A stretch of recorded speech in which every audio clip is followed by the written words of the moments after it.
Moving over to you, Stevie.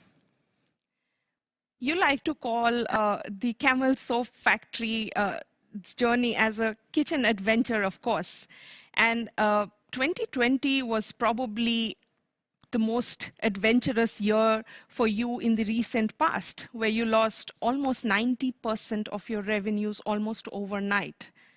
And that was, even before the region was to sort of understand what was to come.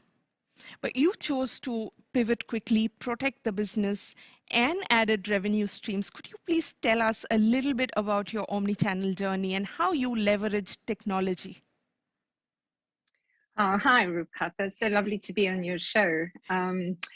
2020 was an absolute shock to the system for us, as you can imagine. And as you said, we did lose 90% of our revenues overnight. We had been very dependent on revenue streams that were B2B, with very few touch points actually with the ultimate consumer.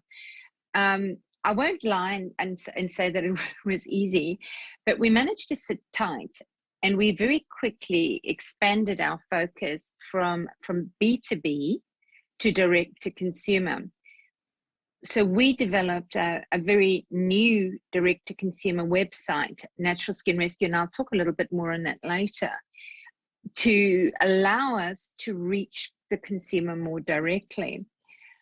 We learned quite a lot of invaluable lessons in terms of this pivot, in terms of learning about digital marketing, ad targeting, and who our customers are. We made a lot of mistakes. All of which have actually informed our decisions recently. So one of the key things that we realized very quickly that we were going to need to do was invest in technology to allow us to support this kind of business. And actually, we're not even talking about the kind of technology that Ramit was referring to. A lot more basic than that for customers, for companies like ourselves. We needed to really invest in the tools that would support things like inventory management. It's a very different, when you're selling B2B and selling in quite large volumes, the inventory management can almost be done in Excel spreadsheets, to be quite honest, depending on how big the company is.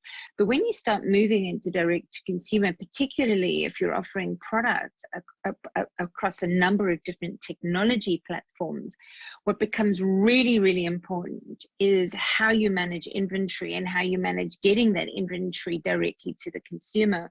So we had to look at all the software that we had installed, and it's been a fairly long project to put in very good inventory management software, to change our accounting software, and even look at how we manage the business development pipeline using tools that are out there like Monday.com, Zoho, etc. So fairly long answer, but technology was pretty important to us.